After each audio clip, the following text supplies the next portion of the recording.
Okay. So let's start. Let's see where we will start. The first thing that I want to talk about is this.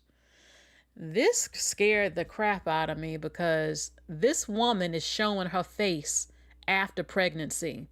She went viral because she said that being pregnant changed her physical appearance. Now, look, I haven't been pregnant, but I did hear that when you get pregnant, all types of stuff happen to you. Like, not it doesn't happen to every woman, but I heard that when you get pregnant, I heard that, of course, your feet will swell.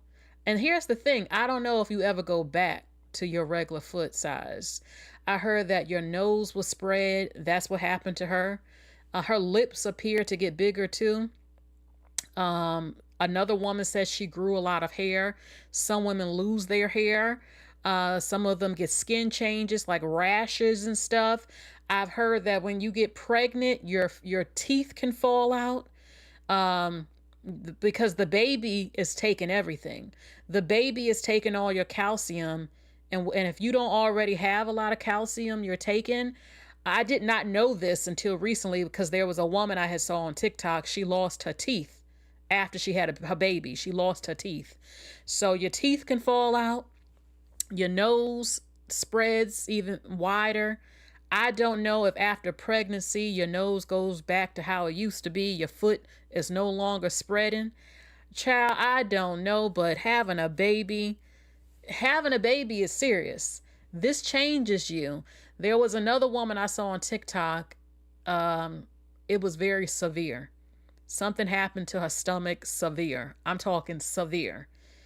And everybody was kind of commenting like, I hope this man was worth it, hurting this woman's feelings, which you shouldn't do.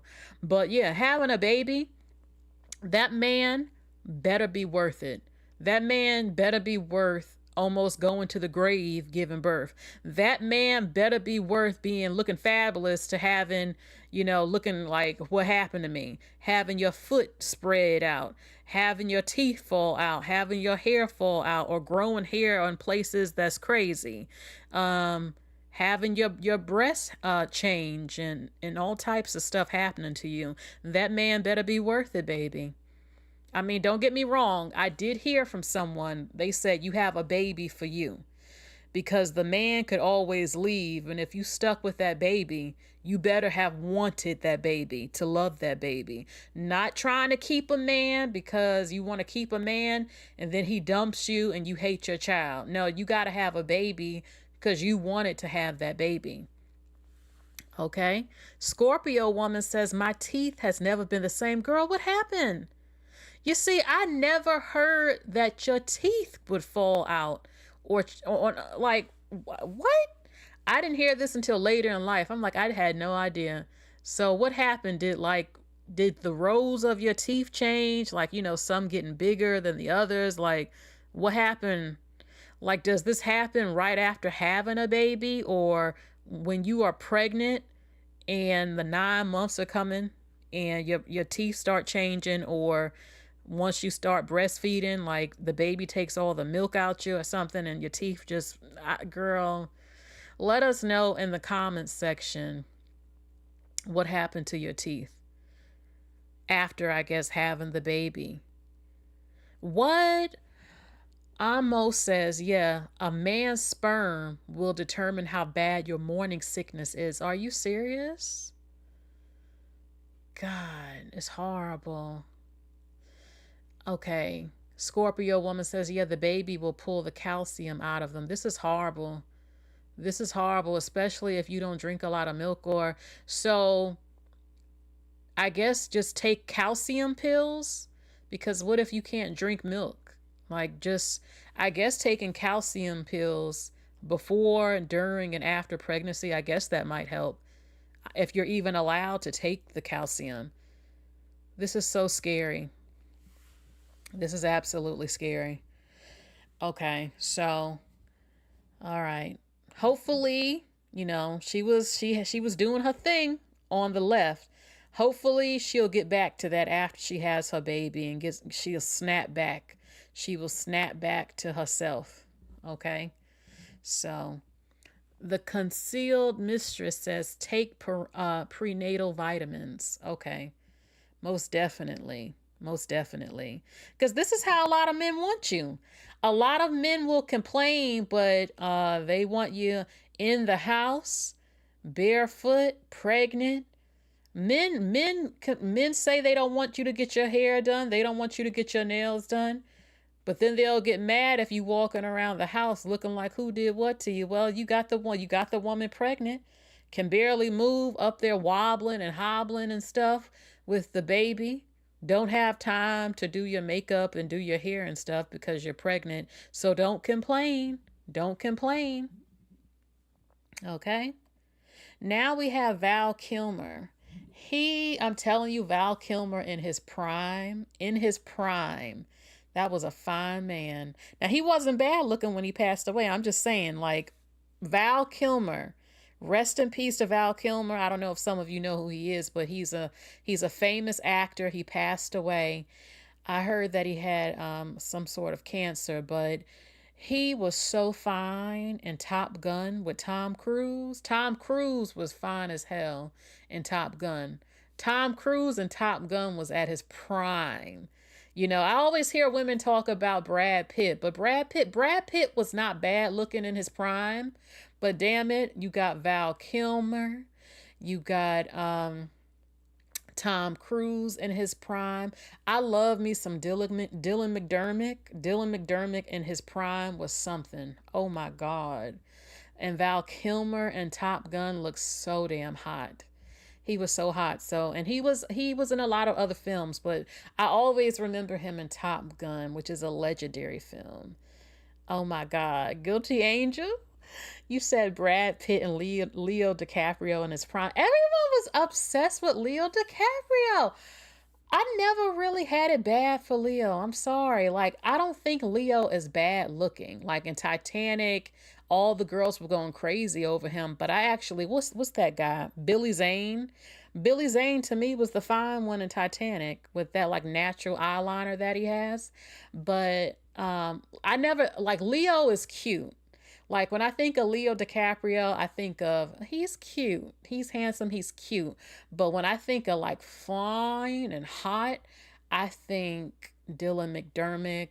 I think Theo James, but Theo James is more new on the scene.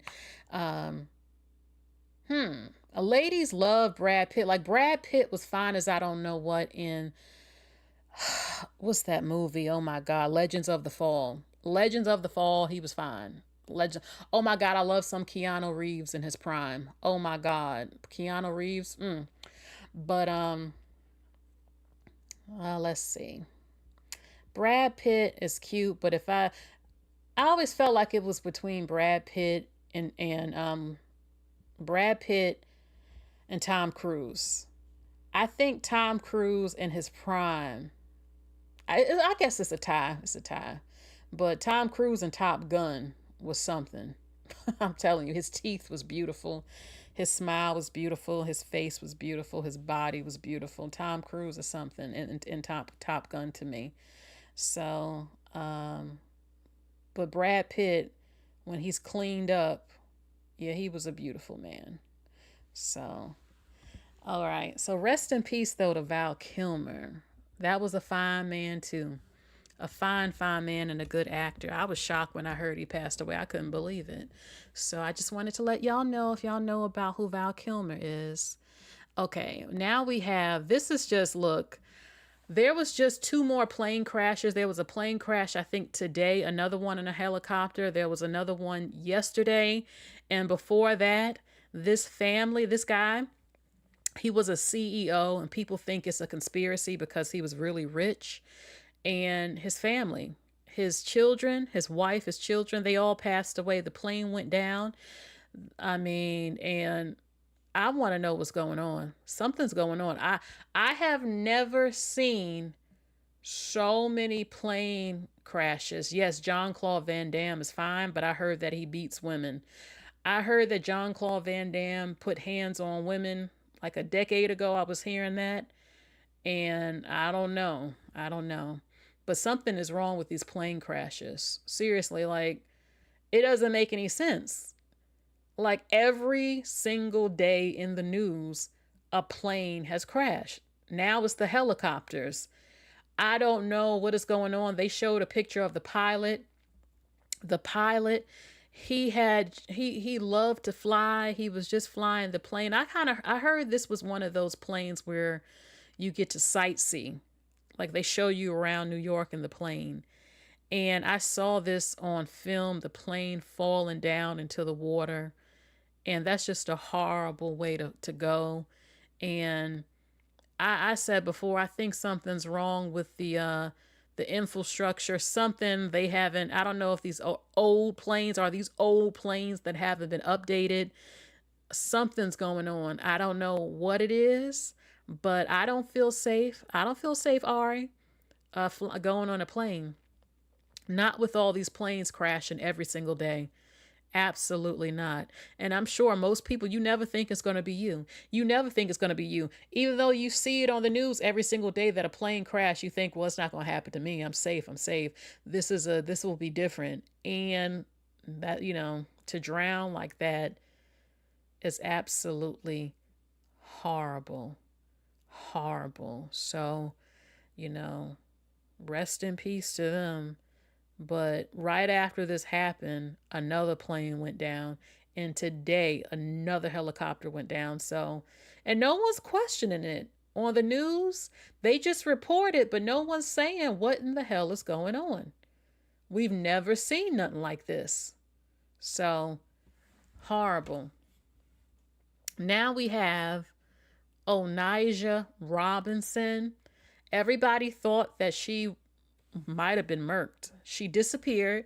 We know that she went to Pakistan to marry a 19-year-old Pakistani guy. She went there.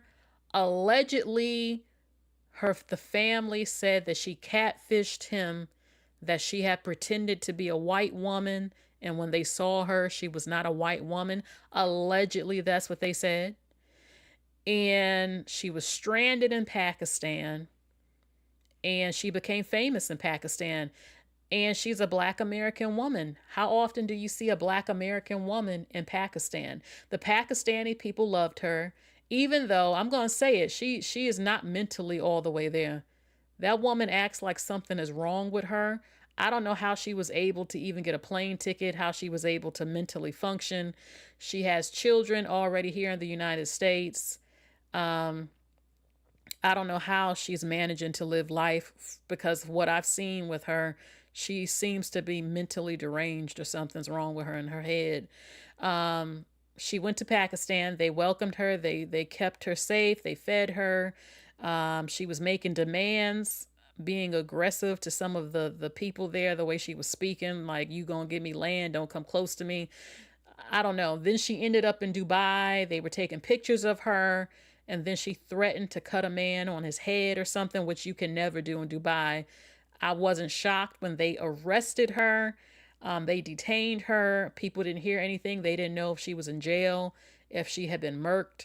We don't know.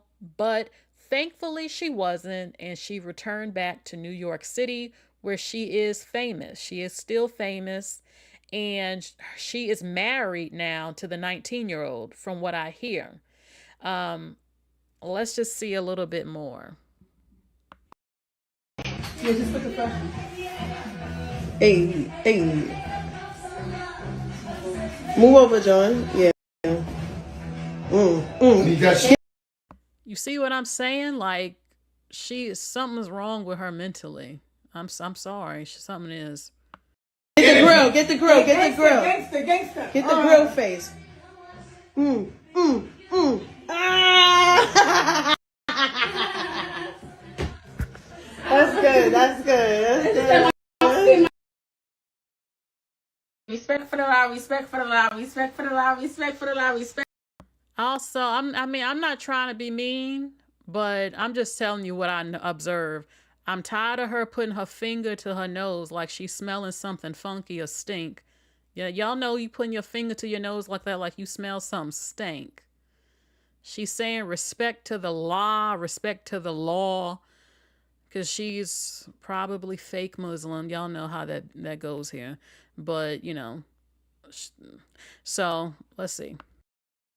Respect for the law, respect for the law, respect for the law, respect to her law, respect to her law. 3 months into her visit, were you for her coming to visit you? I mean, how can I stop her? First of all, you've been talking to her for 2 years. So you're damn right you should have met her by now. It's been 2 damn years. Allegedly, he didn't abandon her. Something happened to his parents. His parents were sick. He had to go to the hospital and he couldn't be with her. I don't know all of what happened, but now they're claiming that they are married or in a relationship still. He says he loves her. How can you? I don't know what's going on, but this woman doesn't even seem like she can even communicate. So I don't understand this, but apparently they're together. That's her choice. Were you happy? Why won't I be happy? After that long of a time, how was it seeing her face to face? You know, you guys live on opposite sides of the world. It was all good. Everything was perfect. Nothing was like bad for me or kind of shocking or anything. He says what we don't know is that his parents were ill and spent weeks in the hospital. He says his focus then shifted on caring for them and was not interested in doing TV interviews at the time. He never lost touch with Onijah, though. After 3 months, there's been reports that you just up and disappeared, you walked away, and Onijah was left hanging. That is not true. Okay, so media is making up shit by himself, but if you can show me any one video in which Onijah is saying that I abandoned her or I left her and I dumped her or anything like that, I would agree. But media showing that all the third parties. Did Onijah say anything like that? Did you ever see anything like that Onijah saying on TV? As far as we know, she hasn't. This has always been her sentiment. Make sure y'all get this on your camera. I'm married to Nidel Hamid. I'm Onijah Hamid. We are moving to Dubai very soon. We're going to have our baby in Dubai. How long was she in Pakistan with you? Almost 3 months. So she was living in your house? No. She was living in a hotel. She was in a hotel for 3 months? Yeah. And would you go back and forth to see her every day? Not every day. But yeah, she was going out with my family. They go out shopping and they go out eating. My sister, my cousins, my mom. Did it hurt you when people on the internet were saying his parents hate her, he hates her, they want nothing to do with her? That hurts a lot because nobody did their research and confirmed anything. They both still talk on a video call till that day. Onijah and my mom and my sister, they still speak, and they're really good friends. So you were always in Pakistan? You had never jumped ship and moved to another city or another country? No. Okay. When was the last time you saw Onijah? Last time I saw Onijah, January 15th, and I dropped her to the airport. So you dropped her off in January so that she can go back home. That was the first ticket. Mid-January, he says he took her to the airport, but for some reason, she never made it onto the plane for takeoff. And that is when the media frenzy began. She allegedly turned around, stayed in Pakistan, and continued to do television interviews until about mid-February when social work 3 months into her. Okay, so y'all are saying he looks older. I mean, yeah, well, a lot of people said, how does he speak such good English? But apparently they do speak English in Pakistan. I don't see this working. That he is an adult. He's 19 though. We know in other countries they kind of grow up faster and they have responsibilities like they're older, even though they're 19. He is considered a legal adult man. He can get married, and in other cultures, they do get married at that age. But I can't see myself marrying a 19-year-old. Like, what kind of job does he have? He's only 19. So, and I do know that it's a different whole way of life in different countries. Maybe in Pakistan, he might be working a job that every other man works and he could provide for her. I'm not against age gap relationships. Like, I could date a younger man, but he would have to take care of me. He has to take care of me like I would expect an older man to take care of me. I would, as they say, y'all gonna kill me for saying this word. I would submit to my husband if he was 19, because he's my husband. I'm still a woman. I don't want to be like his mama. I want to be respected. Not when I say submission, I'm not talking about being bossed around like I'm his slave or something, domestic servant or something.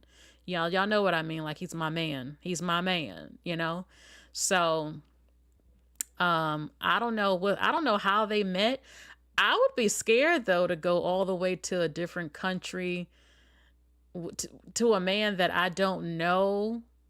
Like, I would, it would, like, the fact that he seemed like he didn't even care that she came, like, he should have been the one saying, I'm gonna bring you over. I'm gonna pay for the plane ticket. Like, I could do it if I talked to the whole family and I know that this is really that man, because I wouldn't want to be trafficked or anything like that. I'm going to a whole nother country. Now, the rules are different. Pakistan is largely Muslim, I believe. I don't know if they have hardcore Sharia law over there or anything like that. I'm not sure. I did talk to a Pakistani man one time that was interested in me. He was telling me how you are expected to have a lot as a man.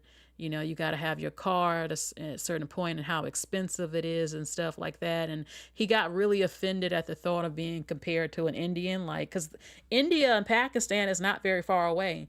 And they look a little bit similar, some of them, but like, don't call a Pakistani man an Indian, because they might get mad at you. Like, they don't, he said that they don't, well, at least for him, they don't really F with Indians like that. So, with him, maybe he is riding off the popularity now that she got famous. I mean, she claims that's her husband. I don't think they really got married. I don't believe it. We have, I don't know, but I wonder what's going to happen. Is he coming to America? He would have to get a visa and all that other stuff, a green card visa and all that. Or is she moving to Pakistan? And I have heard of women from America going to other countries, marrying some of these men. I mean, women do it all the time from other countries, marrying American men. So I'm not against women who want love, marrying foreign men. The thing is, though, is that you will have to take on some of his culture. You know, they're big on family, and the women following the culture. You got to learn his culture. Eventually try to learn his language the best way you can. They'll probably respect that you can't speak the language, but you know, you got to adhere to some of their customs and way of life over there. And if you're willing to do it, I hope it works out. It can work out. Again, women from other countries do it all the time, marrying American men, the whole passport movement thing. So, not every woman who dates men from other countries, I mean, some of them can deal with them just being regular men, not being rich, as long as he can take care of them and give them family and tradition. I mean, it could work out. And I think that she's brave for what she did, traveling all the way to Pakistan. You don't often hear about that. You know, people are saying she helped put Pakistan on the map, because no one really talks about Pakistan that much. People don't know that much about Pakistan. And the fact that he might have married her, I do know for a fact that a lot of Pakistan people marry their cousins. They're like first cousins and stuff, which happens in a very large percent of the world, especially in Islamic countries. That's like normal to marry a cousin, maybe a second cousin, third cousin. I don't know, first cousin. I don't know. I'm not 100% sure. So the fact that he married a foreign woman, that is something, if it's true. Oh, of course, Ari, I have met an Italian man. But, are you talking about like straight out of Italy type of thing? Like, in certain cities, there are Italian men. Fine Italian men, very good looking, very, very good looking. But yeah, I've met Italian men. I'm trying to think. I did talk to an Italian, but he was Italian American, but he wasn't straight out of Italy. But I have been around places where they are, as they say, straight off the boat type of Italian. But as far as dating one that's just straight up Italian, like straight out of Italy, no, they were American. He was American. But Italian men are very, very, very, very good looking. Oh my God, the dark hair, the green eyes, the blue eyes with the very dark hair. Not all of them look like that, but a lot of them. And just good looking, very good looking. A number of them, they have flavor, a lot of them. So I wish Onijah well. I don't know.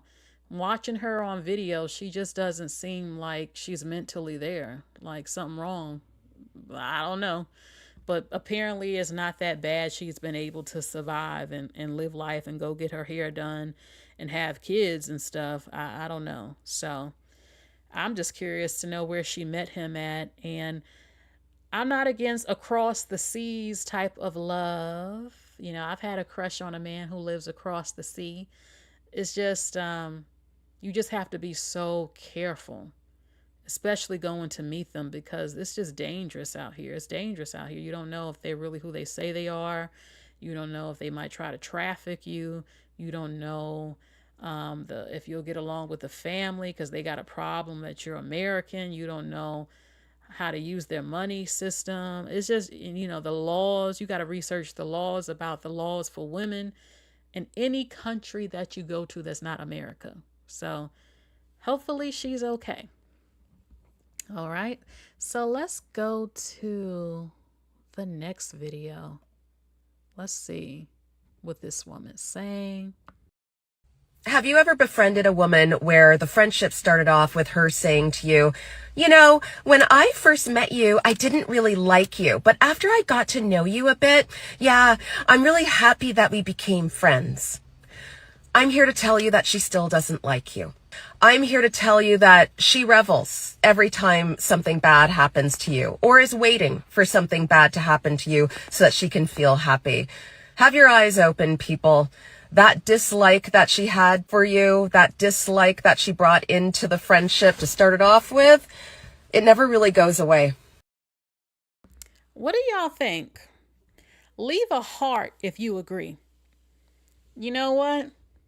I somewhat agree. In the back of my mind, if a friend who I thought was my friend told me I didn't like you, that means, some people would disagree and saying, well, things change and people get to know you and then you grow on them. But I don't know. I would feel like certain things you didn't like about me, that's still a part of me. Like my personality is still who I am. And if I display that later on, your old feelings towards me might resurface. Like, oh, there she go again doing that. I can't stand her. Or like if I know you were a hater against me, I don't think I could fully trust that you my friend all the way, because you didn't like me. You did not like me. And I've heard, you know, people have assumed stuff like this. Like if you're quiet, they assume you're stuck up. I didn't like you. I thought you were stuck up. Or you're really attractive. Oh, I didn't like you at first. You know, if someone doesn't like you because you look good and they think you look better than them, they will always feel that way about you. You know how you get fixed up and you come around the women and then they keep making comments like, oh, why are you dressed up? Or, oh, they just keep making comments. They don't like you for real, for real. They feel intimidated by you. They feel like you outshine them and you make their insecurities come out and they don't really like you deep down. Or, you know, it happens a lot where people make assumptions about you. And even if I felt that way about someone, let's say I'm not feeling your personality, but then I give you a chance. Let's say, like, you know what, let me hang with her a little bit and see if I still feel this way. And then I get to know you and I find out you have a huge heart.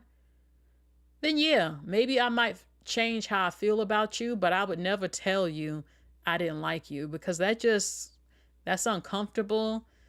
And I don't feel that's something that needs to be said if I realize you're not the bee that I thought you were, you know.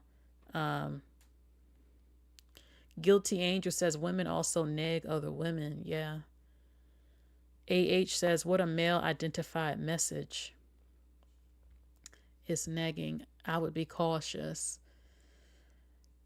But so far, y'all left a heart if you would be bothered by that. Yeah, I would be bothered because in the back of my mind, I would think you still kind of don't like me for real, for real. Like you were a hater against me. So, okay. So I wanted to share that video. Let's see. Let's see what this woman says that you should do when you get married. Changing your SIM card after you get married is mandatory. Why would you want all your exes, all the guys you used to flirt with, to have access to you now that you are somebody else's wife? It is disruptive. You cannot have your exes viewing your status, commenting with fire emojis and heart emojis when you look good. You cannot allow anybody to have intimate access to you once you're married if you have had intimate knowledge of this person prior. You have no business staying in contact with your exes. No business still having their numbers in your phone. The quickest way to remedy this is once you know that this man is really, really serious about me, I'm about to get married, change that SIM card. Deleting the numbers doesn't help because they can still reach out to you. Change your SIM card. Be completely inaccessible. Make sure that nobody can reach you except for the people who matter, the people who add value to your life, and the people who will not compromise your marriage. A lot of marriages are getting compromised because people are keeping in touch with their exes. When I say people, men and women. But because our page is for the ladies, I keep mentioning ladies, change your SIM card. You don't need that sort of disturbance in your marriage. You don't need your ex randomly texting you, hey, how you doing? Hey, what's going on? Hey, do you want to have a coffee and catch up? Catch up about what?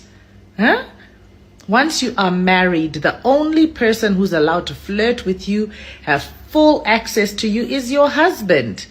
The exes are an ex for a reason. Do not keep them around you. Do not keep in touch with them. Don't entertain them. Some of you are still thriving on your exes paying attention to you even though you're somebody else's wife. Please change that SIM card. You will thank me later. I have to say this. I don't agree with her. Let me explain. I don't have to do all of that. See, the problem is not the people calling you. The problem is you. If you don't know better, that's your problem. First of all, if I'm married, I agree that you should not be in touch with your exes. Seriously. Now, I know that some people can be friends, but most men don't want to be friends with women. They want coochie from you. Whether they're friends or not, they're waiting in the background the opportunity to sleep with you on average. Now, sometimes you can be cool with the man. He can check on you, say how you doing, and all of that, or he's into men and you're friends with him. Here's the thing, though. I'm not changing my phone and all that. If I don't want to talk to someone, I'm going to tell them I am a married woman. You cannot call my phone anymore. And they have to respect that. If you don't respect that, after I tell you I'm not comfortable with this, I have a husband, he doesn't want me talking to you, or I just say I can't talk to you no more. If you don't understand that and you keep calling me, I'm going to put my man on the phone. I'm going to tell him about it and that you won't stop calling me. And then I'm going to put him on the phone and tell him as a man, go handle that. Get on the phone with him or call him yourself. I told him to stop calling me. I don't have to go change my take out my SIM card. I'm not doing all that. I'm not going through that. I'm not going through changing numbers, all that. No. There is the block number. I can block them on the phone. or simply tell them straight up, I can't speak to you anymore. And if my man, my husband, or my man will not stop talking to a woman that's an ex or that flirts with him, that means there's something wrong with my man. He doesn't respect me. He doesn't respect me. I told you to stop talking to her, and you still keep doing it because you don't respect me. So what I'm going to say, oh, you got to go change your SIM card. It's not, I don't have to do all that. If I tell you stop talking to her and you still want to keep talking to her, now we have a problem. It ain't got nothing to do with her. She ain't the problem, you the problem, because you don't have it in you to cut her off, and I told you to cut her off. And I shouldn't even have to keep telling you to cut her off. You should know to cut people off because you're dealing with me. And if she want to keep calling you to flirt with you, that means that you don't respect me because you keep letting her do it. And you don't have the strength to tell her, stop calling my phone. So that means I might have to walk away from you because you won't handle that as a man and tell them to stop calling you, or you stop calling them. Why? And I would feel a certain type of way. If I'm dating you, I want to say, why you keep calling her for? Are you effing her? And I know men. So you can't fool me. You trying to F her, or you flirting, or you keeping the door open to be able to get some of that if we don't work out. Because why are you still talking to her? And especially if I told you to cut it off. So I don't believe in this whole, oh, you married now, change your SIM. I'm not doing that. I'm not going through all of that. Okay, my phone messing up, losing numbers. I ain't doing none of that. I simply would tell the man, if I had a male friend, I wouldn't want to lose a friend. Like, seriously, he just calls me to say, see how I'm doing. I see how he's doing. But if there's no flirting going on, if there were flirting or something, or he's an ex, I would have to cut it off. I don't have to do all that. I can simply tell him, stop calling my phone. And either he's going to respect that or not. And then if he don't respect it again, I'm going to put my man on the phone. That's how I would do it. So I don't fully agree with her. You know, what happened to just being grown and telling people, stop calling my phone, I'm in a relationship, I can't speak to you. It's that simple. Okay, let's go to Keri Hilson. I was young. I was super young. I felt I had no power. I felt I had. Okay, what this is about is that Keri Hilson's whole career got destroyed because she made a song that was dissing Beyonce, and her career was never the same. So now she's saying that it was actually another famous singer that wrote the song, that it wasn't her who dissed Beyonce. It was the singer who wrote it, and she sung it, and she was forced to record it, she says. The singer who wrote it, the diss towards Beyonce, is Esther Dean.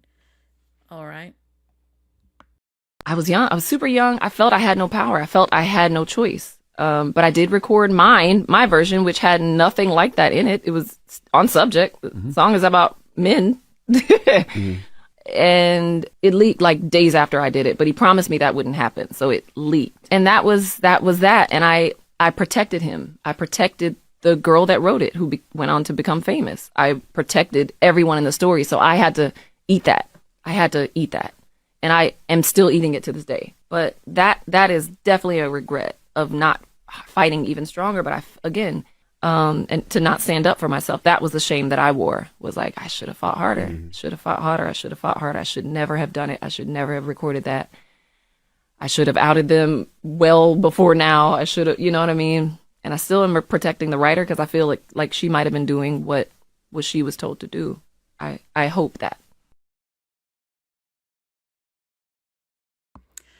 What I have to say is that I think this whole thing is ridiculous. And I think that it's a shame what happened to Keri Hilson. What kind of power does Beyonce have in this industry? As like when a rapper disses another rapper, their whole career doesn't typically get destroyed. Now, Ja Rule was destroyed by 50 Cent, and his career was destroyed, and that is disgusting and a shame. But it seems like you can't say nothing about Beyonce. I'm not saying that it's cool to make diss songs towards her. My thing is, why is it, if she did, which she didn't, Why couldn't she say what she wanted to say without her whole career being destroyed? She was blackballed in the industry. Producers wouldn't work with her. And I'm wondering, I have seen this several times. Like, yeah, I like some of Beyonce's songs. You've heard them on this channel, but I'm not a stan. And I'm always wonder what kind of power, what is going on behind the scenes where Beyonce is super protected, like she's an angel out of heaven that you can't touch. I'm just curious to know, like, I always wanted to know, what is she doing? Like, I hear about sacrifice and eating blood, eating feces, and eating all human beings and all this Illuminati stuff people talk about. And I just wonder, like, I think it's a shame what happened to Keri Hilson. She's beautiful. She's a talented songwriter. She wrote hits for several people. Her album was pretty decent. And all she did from another writer was take a jab at Beyonce, which she didn't even write the song. And her career is over. And the thing that's interesting to me is that you never hear Beyonce speak on this. Keri has come out and said, I did not even write it. And Beyonce knows that Keri Hilson's career was destroyed, her livelihood destroyed.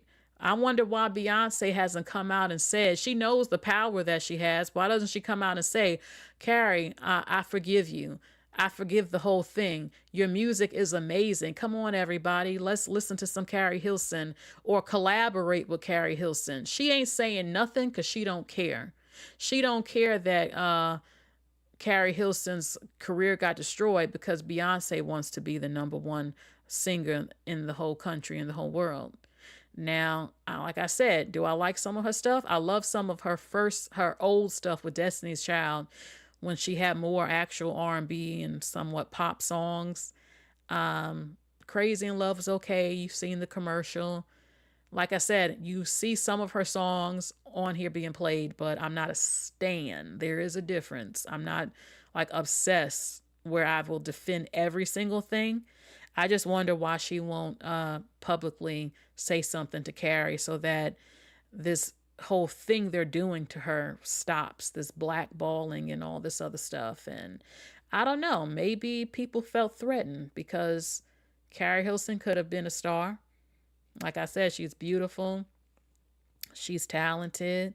She can somewhat dance and all of that stuff. I think it's a shame how petty people can be in the industry to completely destroy you if you say something about someone or you say something they don't like. You know, there's whole woke and cancel culture thing people got going on. You say one wrong thing, they destroy you. That's one of the reasons you never see Beyonce giving an opinion about anything. You notice that she don't talk about nothing because Beyonce don't want to be canceled. Beyonce knows one wrong thing she says, especially if it's political or about black men or women, that she'll be over. She knows this. That's why she doesn't give an opinion. She knows that it's not good for her as a brand, and woke culture now, they destroy you. You say anything that they deem to be wrong, politically incorrect and stuff, your whole empire will crumble. So, you know, I wish that Beyonce would collaborate more with black women in the music industry. I wish that I could see Beyonce and Janet Jackson actually make a song. Beyonce and Mariah Carey. Beyonce and Ashanti. I've never seen Beyonce collaborate with any women that much. I'm not saying she never had. She did with Nicki Minaj, but she's a rapper. I've never seen her put on or do a song with another woman in R&B, or actually even make R&B music anymore. And I think that just irritates me, to be honest with you. She doesn't have to, but it would be great to see. But a lot of the companies, they separate the black women in the music industry. Like you're a brand. Everyone is on a label, and so you got to represent the label. You're the queen of the label, and you can't work with the other one because you're in competition with that one. Back in the day, in the 90s, you saw black women collaborating. Remember Ladies Night with Little Kim? You had Little Kim, Missy, Mary J. Blige, Angie Martinez. Who else was on there? Left Eye. They came together. Now in the 2000s and 2025, you don't see none of the women from R&B working together. Like, the labels do not push it. Every woman got to be separate and represent the label and never collaborate with the other women. You don't see the sisterhood in R&B like you did in the 90s. You know, and it just, Beyonce has so much power. I wish I could see her make some banging R&B songs like she did when she first came out. Work with Keri, work with Maya, work with SZA, work with the new and the older ones, Toni Braxton. Like, why can't we see a fusion? Why can't we see old school and new school come together? Like, why can't we ever see that? Because they still are making music. They still look good. They still are relevant. And I want to see it. I get tired of, like, Beyonce got way too much power not to be doing some of the stuff she could be doing. I'm sorry. Like, girl, use that power you got in the industry. Come on, bring us some trends. Bring us some of the fashion. Change your hairstyle up like you used to back in the day. Come on, do a R&B collab with Keri or somebody with Timbaland as the producer. Like, come on. Get Diane Warren as your songwriter. Get Babyface. Come on, bring it back. Please bring us some real R&B back. Y'all, come on. We need it bad. We need it bad. I can't take it. Kiki Jefferson, Beyonce did some features years ago. Remember MJB, Mary J. Blige, featuring Beyonce. I think the song is called A Good Man. Like, I remember when Beyonce first came out, she was on other women's stuff, like, but I saw the rappers. She has that song with Emil and Eve. I got that. Like, I love Beyonce when she was in Destiny's Child at the beginning. Bills, Survivor, Say My Name. Like, I want her to make music like that again. I need some 2000s, 90s style R&B to come back. And Beyonce got so much power. Like, she got Chloe and her sister on her label. Come on, like, come on, we need it. Collaborate with the greats. She's so rich, she has access to it. Like, bring it back, you know? Like, I need, oh my God, y'all don't know. I'm very passionate about music and film, and I love music, and I just wish I could see Black women in R&B, like, making stuff like what we grew up seeing, like Toni Braxton, Unbreak My Heart, Mariah Carey, Hero. Like, if Mariah Carey and Beyonce were to collaborate, I want Mariah Carey to write the song, because we know Mariah Carey is the truth. And hitting them high notes, come on. And I want Babyface and Timbaland to be the producers, period. And I want Hype Williams to be the director of the music video, because come on, that's what we need. We need them to bring it back. And I think a great thing it would be if Beyonce and Keri Hilson were to collaborate, do a music video together. Like, that would be smart, and it would just be great if they did something like that, in my opinion. Okay, so let's see the next story. It says that for the first time in U.S. history, women over 40 are giving birth more than teenagers. Can you believe that? Oh my God, yes, Guilty Angel. Ain't nothing like 90s and 2000 music videos. Us millennials are the truth. We are the greatest generation, one of the greatest generations in music and film. Let's just be honest. And during the 80s, the boomers and stuff too. Everything went downhill during the mid 2000s. The mid 2000s and before was the greatest time. After that, what the hell happened? It ain't been the same since. Okay, so all right. So now women, it's because women are getting smarter. Women are really thinking more about who they procreate with. Women don't want to get just knocked up by any random man at 20 years old. Women are waiting more because having children is a lifelong decision. And a lot of women, let's be honest, we're not meeting our husbands and the ones we want to have children with until we're older. So many of these men be playing games when you're in your 20s, even 40s, they still do. But women, a lot of young girls today, they are waking up. You see the videos I make, She-Ra, so many more, Cynthia G. You see these videos and the women, Sovereign Woman, you see them on TikTok, Bourbon Bougie on TikTok and on here. and a lot more I'm not even mentioning right now. You see a lot of them, and the young girls are waking up. They're listening to them. They're seeing the truth. They're looking at their own mothers' relationship, their relationship with their fathers, their lack of relationships with their fathers. They're taking a good look at the so-called community that they're in. They're seeing how these guys are acting. They're looking at the music. They see how these guys carry themselves. They see the how it can change your life. They're seeing women on social media talking about the mistakes they made and how they got married young and how everything went left and how the men are acting, how they want you to be a domestic servant and mistreatment and lack of fulfillment in the bedroom. So much stuff that a lot of younger women are not rushing anymore. They really want to be with the one. And a lot of women don't meet the one until later in life. And then sometimes you never meet them, to be honest. So, people can say what they want. They'll say, you're over 25. You're not supposed to have a baby. That's not true at all. Our eggs are still good. And they say that a man's sperm actually can cause problems when he's old. I don't know how true that is. I mean, Nelly and Ashanti had a baby. Nelly's like 50. Their baby came out healthy. And Ashanti had froze her eggs. So I don't really know, but look, men's sperm can affect you. Okay, they always try to put it on the woman. But I'm happy to see, women representing being 40, having a baby. Now, for me, I could have a baby in my 40s, but at 50, I don't think so. I don't think so. At 50, it's just, no, I think I just have to give up. Like 50, I can't. I don't think so. But in my 40s, it's not what I pictured. But if I still want a baby and I still have my menstrual cycle and I'm responsible enough for a baby, then yeah, maybe I could do it. I don't know though for sure. I'm not 100% sure, but I just wanted to share that with y'all. Okay.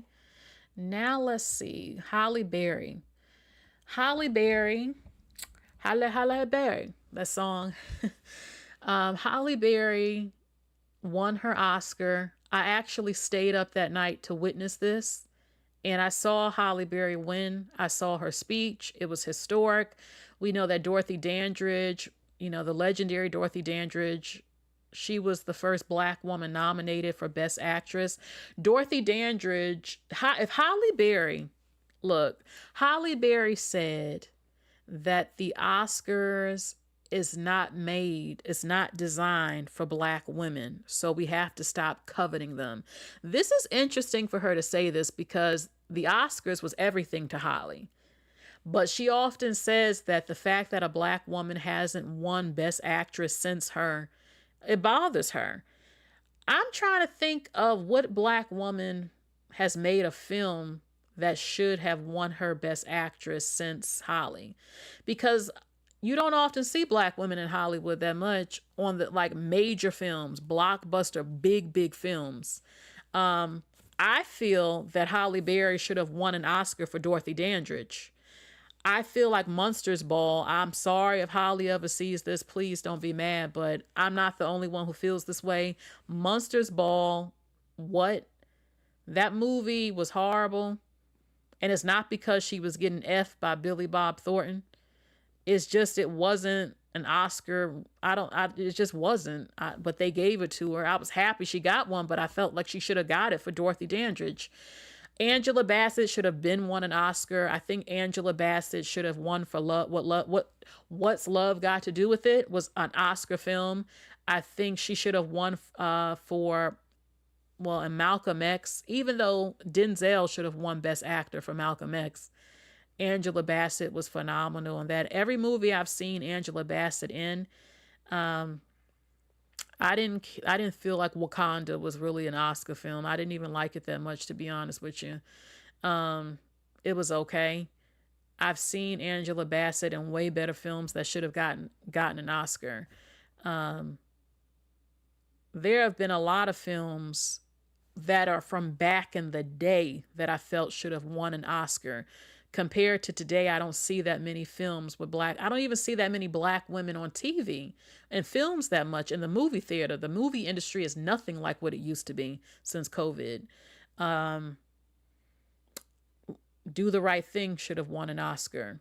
I don't care for Spike Lee because he's a racist, but it was an Oscar type of film to me. It's a lot of stuff like Hereditary should have won an Oscar. I've seen a few films that should have won an Oscar that didn't get nominated, like Interstellar should have won an Oscar.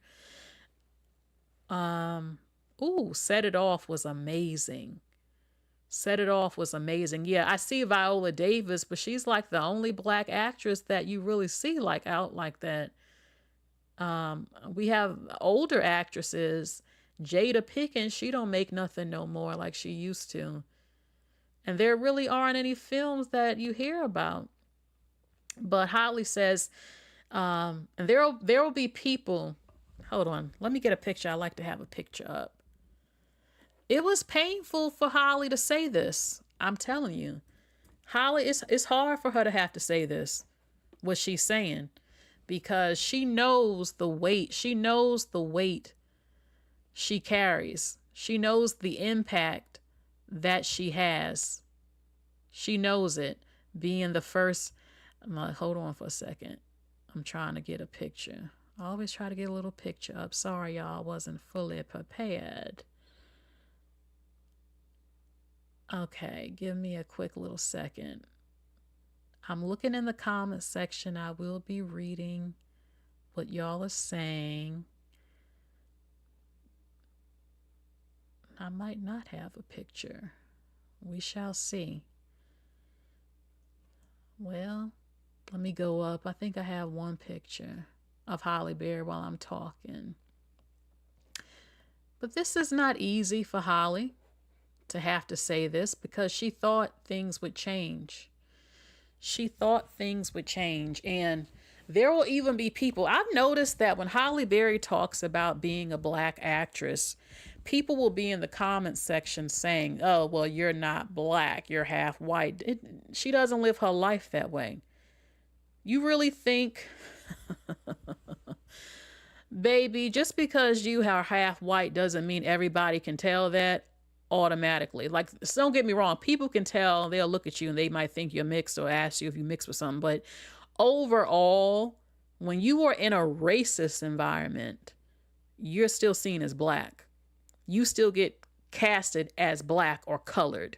You are not a white woman. You still will get discriminated against. You will still get the roles that are not always great. You will still get typecasted, all of these things. And I get tired of it because people think just because it's 2025 is just so different.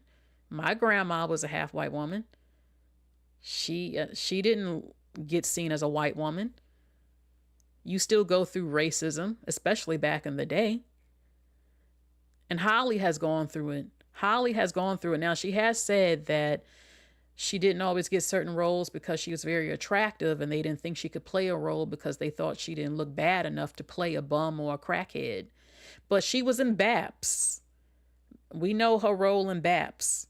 She has not had certain things because she was not, well, she's still seen as black by a number of people. In America, being called colored before you were called black meant you were not white. Didn't matter if you were mixed or more mixed than another person. No one cared. You are not white. You are colored. Now we say black and all of a sudden it's all this confusion going on and all this other stuff. Well, you ain't. Look, no one can speak for Halle. Halle knows her story. She knows what she had to go through. She knows what she was lucky enough to have made it and got that Oscar. And people still question if she should have got that Oscar because she was bent over having an F. But it just wasn't a film that should have got an Oscar to me. I mean, Halle ain't the first woman who's had sex on a film, but people say, oh, she really was doing it to him. I don't know if I fully believe that. But she was in other good films that could have won an Oscar. Dorothy Dandridge should have got her an Oscar, not that Monsters Ball. So, and Jungle Fever. Losing Isaiah was okay to me. I never really liked that. I liked her in Strictly Business, Boomerang, Baps, The Rich Man's Wife. Queen should have won an Oscar, in my opinion. So, Halle Berry knows who she is, and she knows how she's seen in this world. And I don't have a problem with her identifying as a black woman. Other people might, but I don't. And she knows what she's going through in the industry as not being a white woman. But anyway, let me say what she said. She says that the Oscars is not designed for black women actors, so we have to stop coveting the Oscars. People always say the Oscars don't matter, but we all know that's a lie. All actors and actresses want an Oscar. That is not going to change in your lifetime. That is considered the pinnacle of all awards. And you also, some say you get more money. When you get an Oscar, you're taken more seriously and you get more money for movies. I've also heard people say once you get an Oscar, they don't even get much work after that because they demand $20 million per film. So, it's okay. It says, all right, the only black woman actress to have won the leading actress award was speaking on a documentary, okay, alongside with Taraji P. Henson and Whoopi Goldberg. Oops, hold on. Let's see what she said.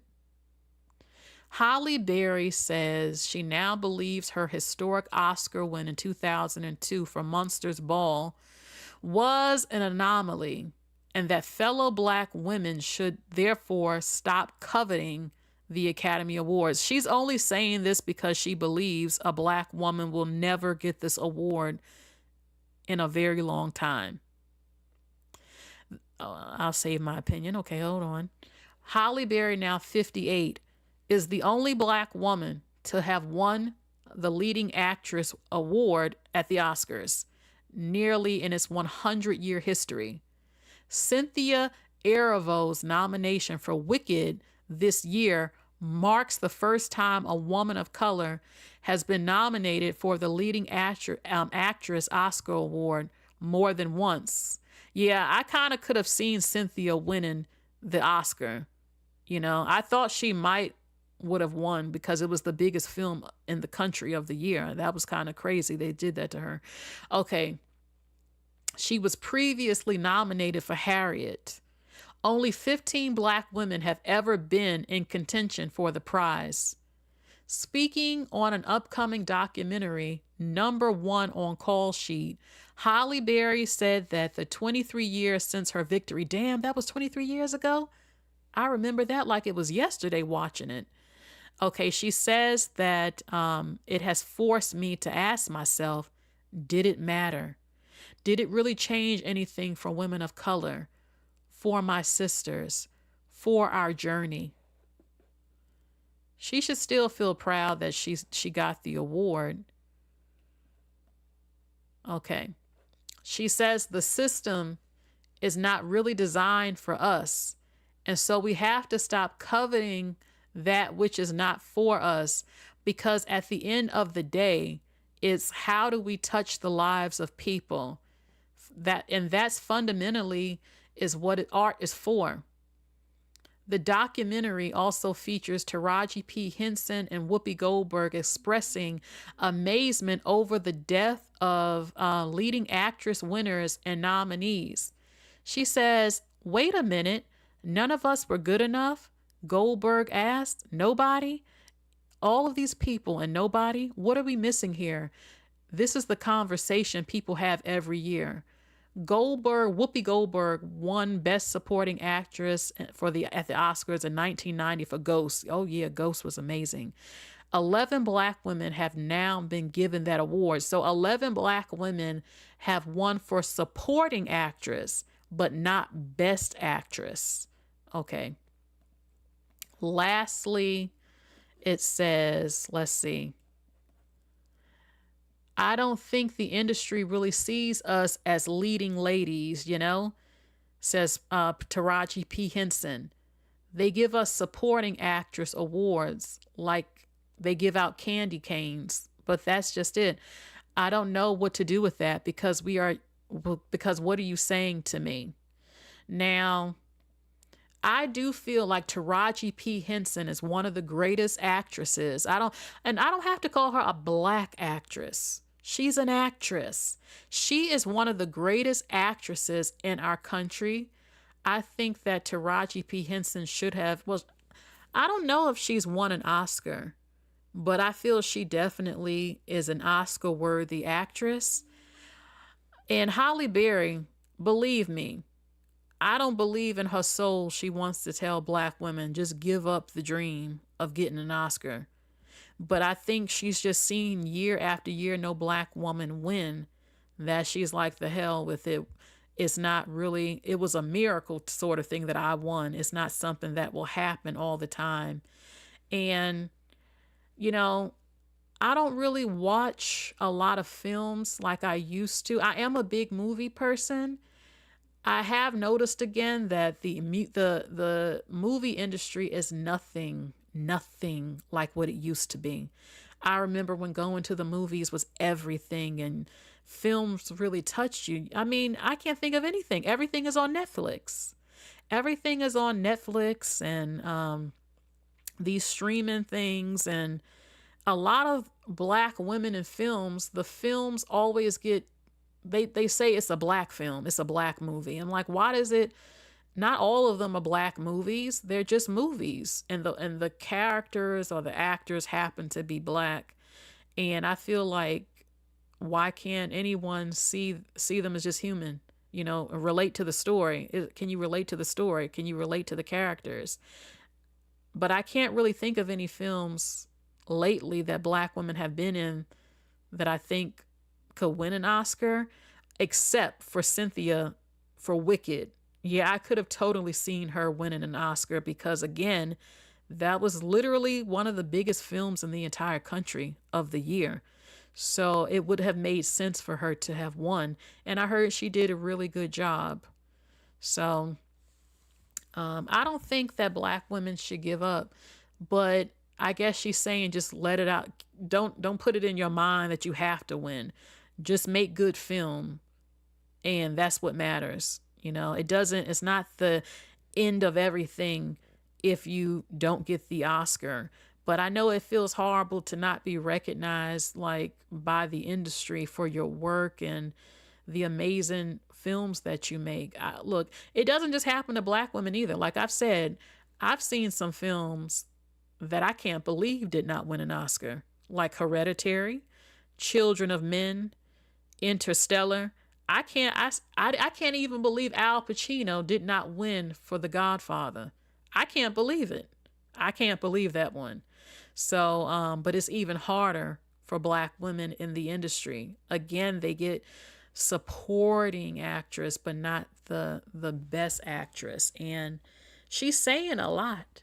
She ain't saying everything she wants to say, but she said enough. She's saying that basically it's racism. She didn't say that word, but if you just look at it, that's what she's saying. Like, is she saying it's not designed for you? Like, you might win here and there, but to win best, that's like a big deal. I have seen a few black men win Oscars a lot more. I don't know. I just don't know. I don't know what to say to that. I don't know when that will change or ever change, or I don't know, like Angela Bassett, when they gave her that Oscar after so many people complained, they gave her some like honorary Oscar, and I felt like that was a slap in the face to her. Seriously, like she should have been won Oscars for her older films, but don't give it to her now out of pity, because you know how good of an actress she is and that she should have been recognized already. People will say, don't care, don't care, don't care, but it's hard not to care when it is considered one of the greatest awards for your career that you have on your resume.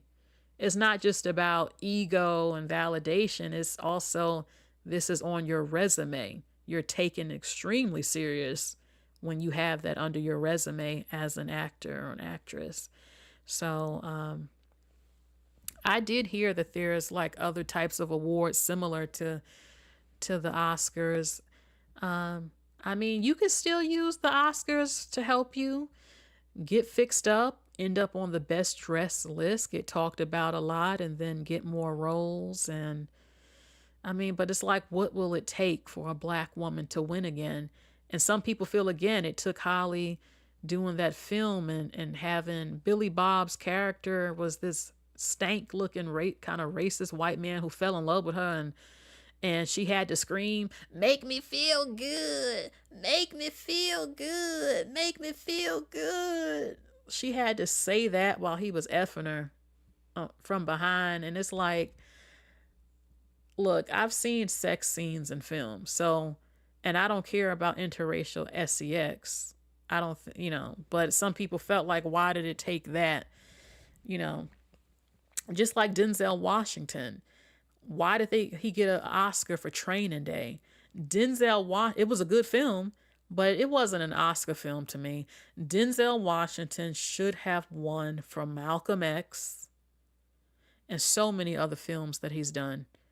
I felt like they had to make him act like a thug to finally get an Oscar, and that made me sick, to be honest with you.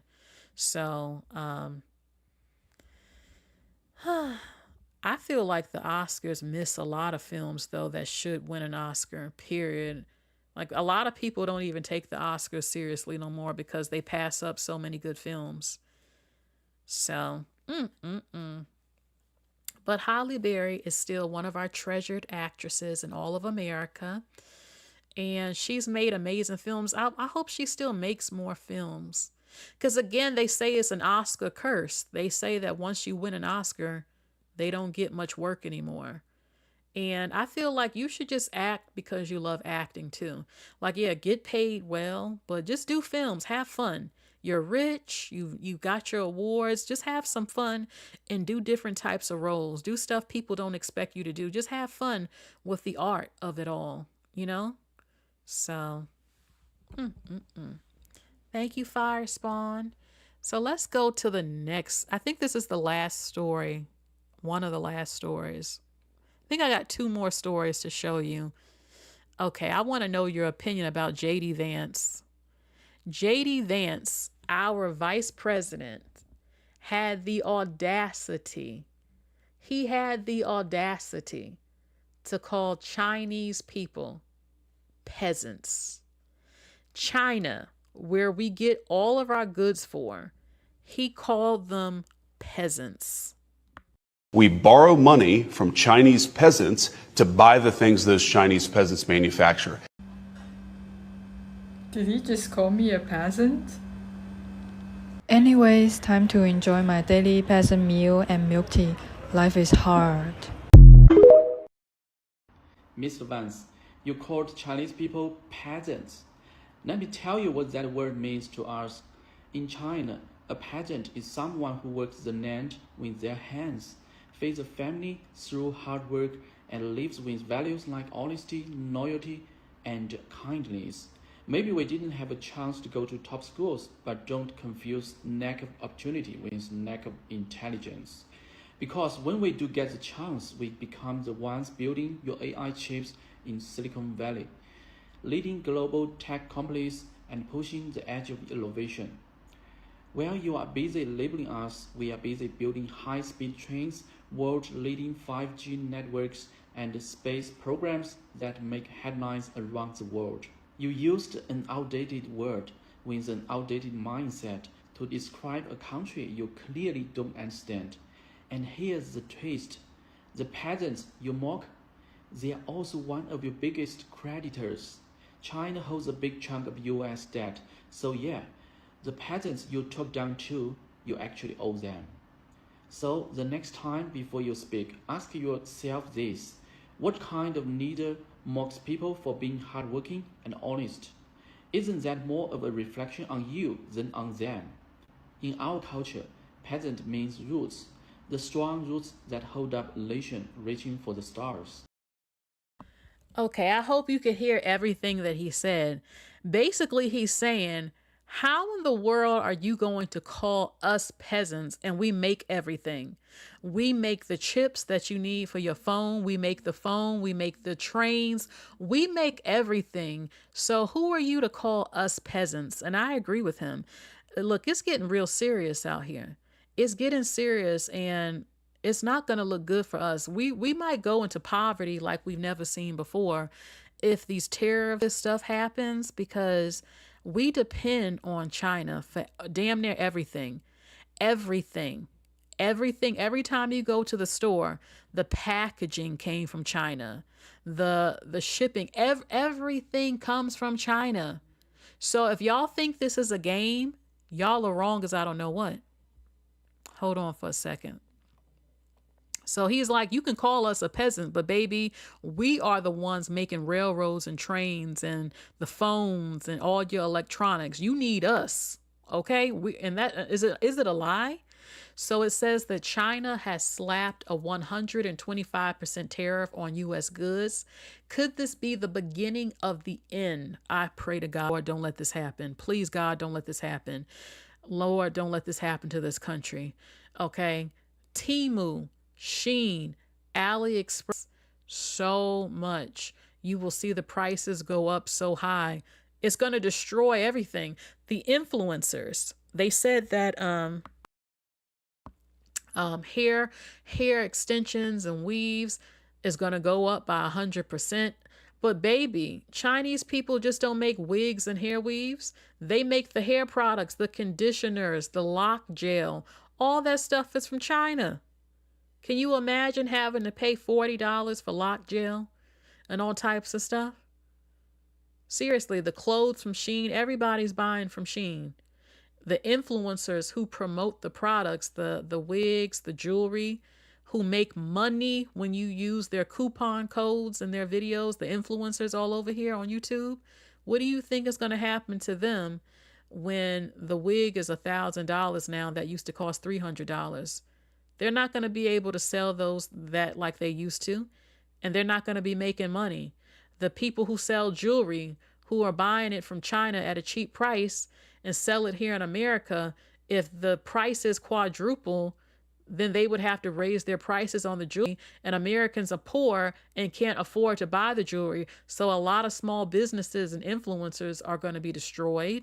Okay. In America, if the stuff costs a lot of money, that means all the prices are going to rise here in America, and the average American cannot afford hardly anything right now. What do you think is going to happen? Our country is going to go into something like the Great Depression. It's going to be over for us. Over for us. Okay. So speaking of foreign issues and stuff like that, I played this a long time ago, but I really want y'all opinion about this. When it comes to the whole Israel versus Palestine thing, a lot of people stay out of that. But I wanted to play you this. This woman says why you have to stand with Israel. Be very careful of what you say about Israel. Any believer going against Israel, you are making yourself an enemy against God. As a believer, you have literally been grafted into the family of God. God's heart, even throughout the entire Bible, has always been towards Israel. This is why the Bible tells us to even pray for the peace of Israel. If you call yourself a believer of Jesus Christ, a follower of Jesus Christ, you should be praying for what God loves and praying against what he hates, especially concerning Israel. When you're praying for Israel, we're not praying in hopes that God will move. He's going to move. You pray and keep him in remembrance of his word. And in reality, your prayers are there to show where you stand. Are you in alliance with him? Or are you against him? So be very careful. God bless you. I stand with Israel. Lord, when she made this video at that time, there were so many people who were mad at her. But if you are a Christian and you follow the Bible, I mean, people get confused. Some people say Israel is not a land, it's a group of people. Then other people say, no, it means the land you see now, Israel, over near the Middle East. That's what it is. Then other people say, no, you are a part of Israel if you are a part of the Christianity. if you believe in the Bible. But the thing is, though, is that Israel people are Jewish and they don't believe in Jesus. They don't even believe Jesus was the Son of God or the Messiah. But Christians do. But then other people will say, yeah, I'm a Gentile. I'm a Gentile that's been grafted into Israel. But you believe in Jesus and they don't. So this is just confusing to me. I don't understand, you know, but if you do follow the Bible, the whole Bible is about Israel. So that's why she's saying you can't be against Israel, the people representing Israel, but then say you are a Christian. You have to stand with them. So what do y'all think? Melanated Girly says, Black women, this is not your business. Pretty Liddy says, as an Ethiopian, I am pro-Israel. Let's see. Pretty Liddy says, mind you, conservatives and right-leaning people don't rock with me anymore because I'm pro-Israel. And I'm conservative. I am pro-human. I feel like both Israel and Palestine need to come up with a solution and stop bombing each other and fighting each other. They need to find peace, find a way to live with each other. Palestinian people matter. They were there before 1940, and they deserve a right to the land that they were on. And Israel people, they were welcome there, or something happened that they ended up coming up over there, the Jewish people. They need to find a way to work together, 50-50. They need to find a way to get along, help each other, work with each other, respect each other's differences. So, you know, I hate to see human beings fighting and throwing bombs on each other and all that other stuff. They need to find a way to make it work with each other.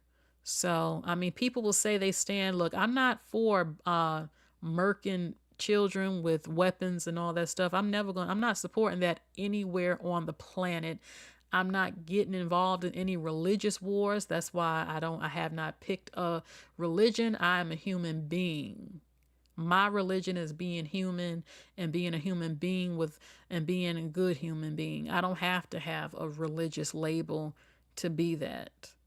And I don't agree with the religious wars that people have fighting each other. So, and yeah, Guilty Angel, a lot of these wars is from men. Men are the ones fighting and blowing us up and raping women and children. It's the men. It's not the women. We're just in this, and the men are fighting and risking our lives, you know? Okay, so let me show you the last video. Fuck it. I think we don't need jobs anyway. Okay, now I want to tell you right off, I don't know 100% if this story is legit, but I still think there's a lesson in it. So did y'all hear about that little girl had ended up, I think she was 17 years old or 16 years old, and she decided she wanted to apply for a job? Everybody knows that we use Indeed to apply for a job. But with her, she was new and she was on Indeed and she was applying for a job. So when she applied for a job, she got the interview and she decided to go to the interview. When she went to the interview, she went by herself. The interview was at 7 p.m. That was the first red flag.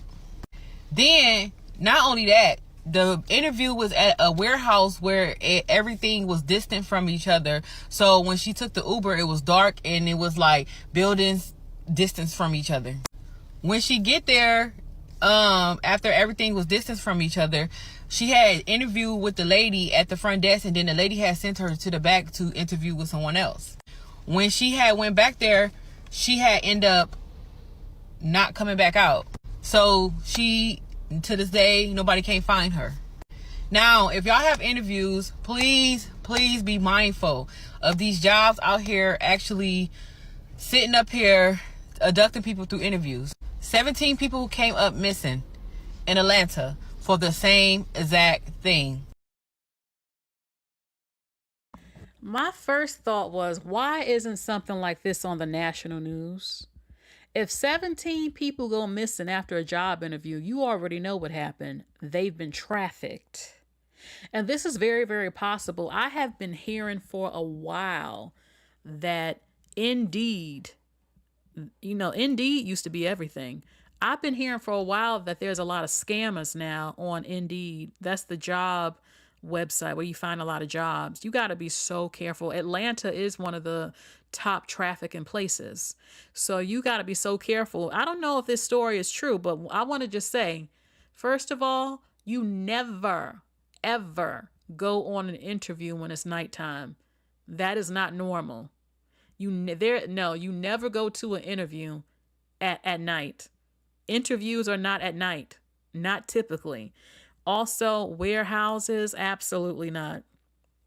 Absolutely not. You got to be so careful. If you're on Indeed, please research the job you're applying to. Like, save the information, see if they have a legit website. Some people say go on the website and then apply. Shoot, it's getting so dangerous. If you can take a man with you that'll drive you, that knows you, and he could wait in the parking lot for you, or someone sees him and then he's like, okay, I'll be waiting right here. Something, and he's armed with a gun, a G and a gun. That would be great. It's just so dangerous out here. Absolutely dangerous. So I wanted to share that with you. Be careful. Kiki says, I went to find a company from Indeed, and the security guard said they moved out months ago. See, you got to be careful. It's just, leave in the chat right now if you can. Any job sort of things like Indeed. Like, what's a good one to go on? Guilty Angel says Indeed is dangerous. Well, what's a good one to go on to find a job? Is monster.com still good? That's like an old one. I'm trying to think, what's some other job sites that's really legit? Like, do y'all know any other good ones besides, well, it used to be Indeed and Monster. So let us know. Zip Recruiter. Okay. Zip Recruiter. Let's see.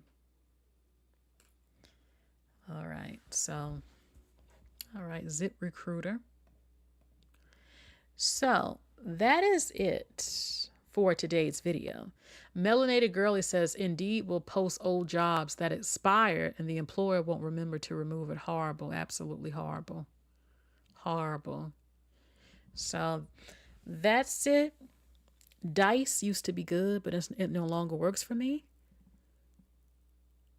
Oh, Found You says if all else fails, there's always the post office. I heard that it gets crazy in the post office, but that's a good job. LinkedIn. Okay. Yes.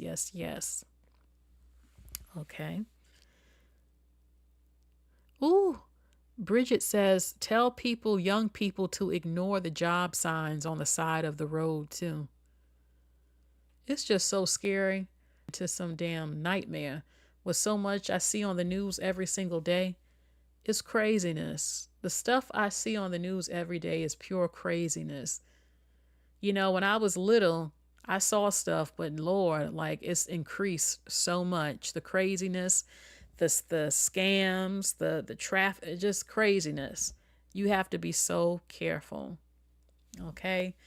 So that is it for today's video. Okay, so I'm going to go ahead and go. Now, I'm craving some Chinese food. It cost me a good $30-something. Baby, I don't care who picks on me for this. If you want to donate to your girl, okay, I'm right here. My Cash App is there so I can get me some good Chinese food. Okay? All right. So I thank you so much, everybody. Thank you for joining me. I hope y'all had fun listening to me. You all take care. Bye, everybody. Also, get those likes up. If you subscribe, hit the bell, click all notifications so you know when I'm live, like right now when I'm posting. Check out my shorts, and you all take care. All right. Bye. You all have a good night. Bye, y'all.